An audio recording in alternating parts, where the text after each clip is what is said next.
میرے محترم بھائیو، دوستو، بزرگوں، نبی پاک صلی اللہ علیہ وسلم کا ارشاد ہے: اربع اذا كانت فيك ما درك وما فاتك من الدنيا، صدق حدیث، حفظ امانت، حسن خلیقت، عفت فی تہمت۔ یہ چار باتیں ہیں، یہ چار صفات ہیں، یہ میری زندگی میں آ جائیں، آپ کی زندگی میں آ جائیں، ہماری زندگی خوبصورت ہو جائے گی۔ اگر ان چار صفات کو میں نے اپنا لیا یا آپ نے اپنا لیا تو ہمارا یہ معاشرہ ایک خوبصورت اور مثالی معاشرہ بن سکتا ہے ان چار صفات کو اپنانے سے۔ نمبر 1، صدق و حدیث، ہمیشہ سچ بولیں، جھوٹ نہ بولیں۔ حفظ و امانت، کسی کو دھوکہ نہ دیں، امانت میں خیانت نہ کریں۔ نمبر 3، حسن و خلیقت، اپنے اخلاق اچھے کریں۔ نمبر 4، عفت فی تہمت، رزق حلال کمائیں، حرام سے بچیں۔ فرائض کے بعد اگر یہ چار صفات ہماری زندگی میں آ گئی تو ہماری دنیا بھی اچھی ہو جائے گی، آخرت بھی اچھی ہو جائے گی۔ میرے نبی کی دو صفتیں جو ہائی لائٹ ہوئی، اللہ نے آپ کو بے شمار صفات عطا فرمائی تھی، لیکن جس میں سے دو صفتیں ہائی لائٹ ہوئی، جس کی کافروں نے بھی گواہی دی، دشمنوں نے جس کی تعریف کی: الصادق والامین، آپ سچے بھی تھے، امانت دار بھی تھے، سچائی اور امانت۔ میرے نبی سے پوچھا گیا: یا رسول اللہ، کیا مسلمان بزدل ہو سکتا ہے؟ آپ نے فرمایا ہاں ہو سکتا ہے۔ کہا: یا رسول اللہ، کیا مسلمان بخیل ہو سکتا ہے؟ آپ نے فرمایا ہاں ہو سکتا ہے۔ کہا گیا: یا رسول اللہ، کیا مسلمان جھوٹ بول سکتا ہے؟ آپ نے فرمایا نہیں، مسلمان ہے تو جھوٹ نہیں بولے گا، مسلمان ہے تو دھوکہ نہیں دے گا۔ مسلمان سے بطور انسان ہر گناہ کی توقع رکھی جا سکتی ہے، مگر دو گناہ نہیں کر سکتا: ایک جھوٹ نہیں بول سکتا، دوسرا کسی کو دھوکہ نہیں دے سکتا۔ جھوٹے مرد پر، جھوٹی عورت پر، جھوٹے معاشرے پر میرے اللہ کی لعنت برستی ہے۔ الا لعنت اللہ علی الکاذبین۔ جس معاشرے پر، جس مرد پر، جس فرد پر اللہ کی لعنت برسے، وہ کہاں ترقی کر سکتا ہے؟ ہمارے زوال کا ایک بہت بڑا سبب یہ بھی ہے کہ ہمارے معاشرے میں جھوٹ پھیل گیا ہے۔ 99% بازاروں میں جھوٹ ہے، دفتروں میں جھوٹ ہے، دکانوں پر جھوٹ ہے، گھروں میں جھوٹ ہے، ہر جگہ جھوٹ ہی جھوٹ ہے۔ جس قوم میں 3 چیزیں پھیل جائیں ان کے لیے ذلت مقدر ہو جاتی ہے۔ جس قوم میں جھوٹ پھیل جائے، جس قوم میں دھوکہ، فراڈ، بددیانتی پھیل جائے، جس قوم میں ظلم پھیل جائے، یہ 3 چیزیں جس قوم میں، جس معاشرے میں آئے گی، ذلت کو ساتھ لے کر آئے گی۔ اس معاشرے کے لیے ذلیل ہونا ہی مقدر ہے، اس معاشرے کے لیے پستی ہی مقدر ہے جس میں یہ 3 برائیاں پائی جائے گی: ایک جھوٹ ہوگا، ایک بددیانتی ہوگی، ایک ظلم ہوگا۔ اور جس معاشرے میں 3 چیزیں آئے گی ان کے لیے عزت مقدر ہے، ترقی مقدر ہے، اللہ ان کو ساری دنیا پر لیڈ کرنے کی طاقت دے گا، چاہے وہ مسلمان ہے، چاہے وہ کافر ہے۔ جس قوم میں، جس معاشرے میں سچائی ہوگی، جس معاشرے میں دیانت ہوگی، جس معاشرے میں انصاف ہوگا، اللہ کی قسم اللہ ان کو عزت دے کر رہے گا، اللہ ان کو بلندی کی معراج دکھا کر رہے گا، چاہے وہ مسلمان ہے، چاہے وہ کافر ہے، دنیا میں عزت پا کر رہیں گے۔ اس لیے سچ کو زندہ کریں، اپنے بازاروں میں سچائی کو زندہ کریں، گھروں میں سچ بولیں، دکان پر ہے سچ بولیں، آپ کسی بھی شعبے میں کام کر رہے ہیں وہاں سچائی کو زندہ کریں۔ الصدق ینجی والکذب یہلک، سچ نجات دیتا ہے، جھوٹ ہلاک کرتا ہے۔ کسی کو دھوکہ نہ دیں، مسلمان کسی کو دھوکہ نہیں دیتا، مسلمان کسی کے ساتھ فراڈ نہیں کرتا، مسلمان 2 نمبری نہیں کرتا۔ یہ مسلمان کی شان کے خلاف ہے کہ وہ کسی کو دھوکہ دے۔ اس لیے حفظ و امانت، میرے نبی کا فرمان ہے، مسلمان ہے تو دھوکہ نہیں دے گا۔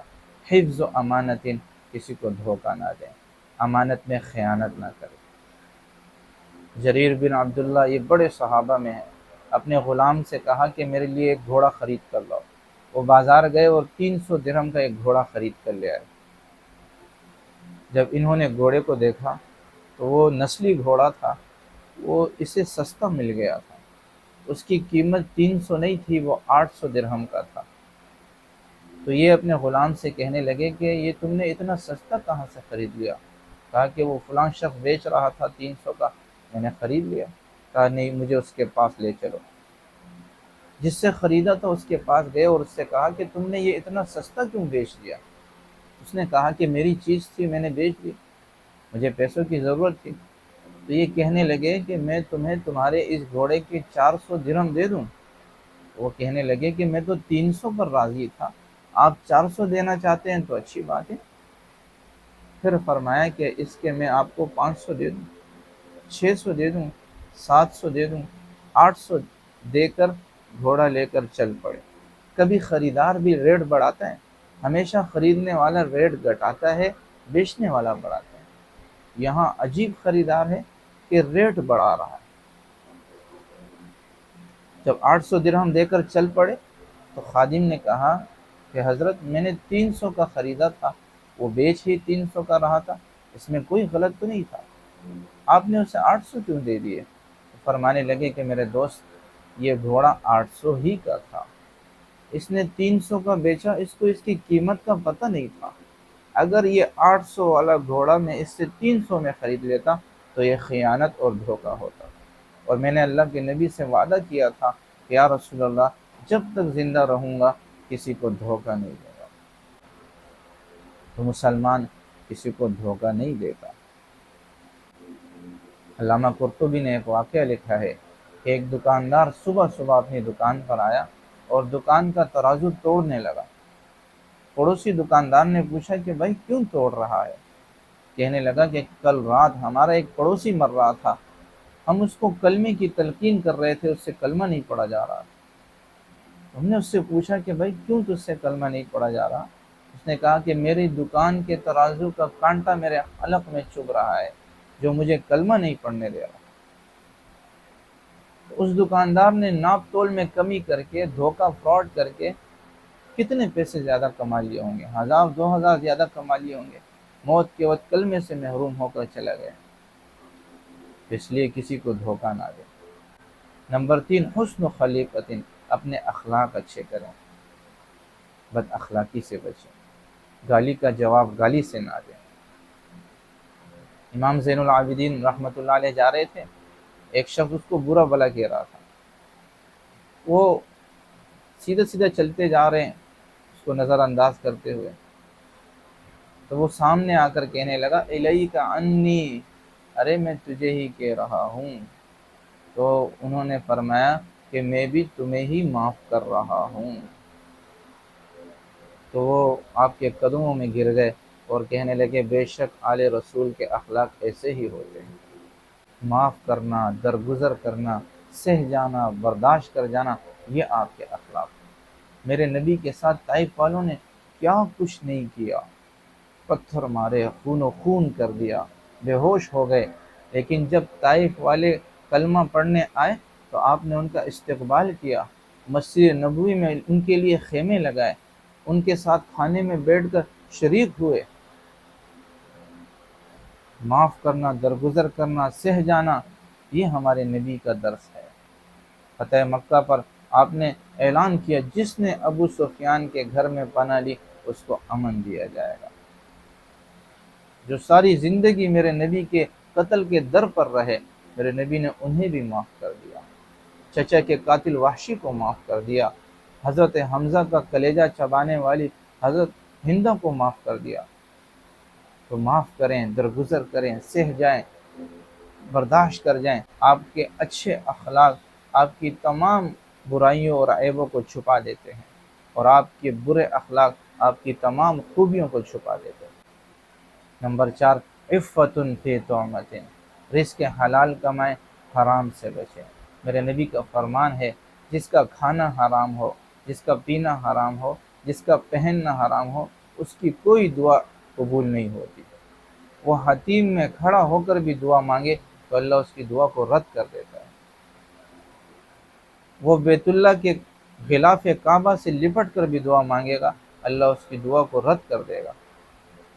اس لیے اپنے رزق کو حلال کریں، حلال رزق کمائیں، اپنے بچوں کو حلال کھلائیں۔ حرام لقمے سے پرورش پانے والی اولاد کبھی ماں باپ کے لیے سکھ کا ذریعہ نہیں بن سکتی۔ حلال رزق سے پرورش پانے والی اولاد ہی ماں باپ کی فرما بردار ہوتی ہے۔ حرام لقمے سے پرورش پانے والی اولاد ماں باپ کے لیے تکلیف کا، اذیت کا سبب بنتی ہے۔ سعد بن معاذ بڑے صحابہ میں سے ہیں، اللہ کے نبی کے سامنے بیٹھے تھے، آپ کی ان کے ہاتھوں پر نظر پڑی، ہاتھ سخت ہو گئے تھے، مزدوری کرتے کرتے چھالے پڑ گئے تھے۔ آپ نے کہا سعد یہ کیا ہے؟ کہا یا رسول اللہ، اپنے بچوں کو صبح سے شام تک حلال کماتے کماتے یہ ہاتھ ایسے ہو گئے ہیں۔ آپ نے ان کے ہاتھوں کو لیا اور ایسے بوسہ دیا اور فرمایا جس شخص کے ہاتھ اپنے بچوں کو حلال کماتے کماتے ایسے ہو جائے ان پر جہنم کی آگ حرام ہے۔ اس لیے میرے بھائیوں، حلال کمائیں، اپنے رزق کو حلال کریں۔ اگر آپ چاہتے ہیں آپ کی دعائیں قبول ہو تو آپ کا مال حلال ہونا چاہیے۔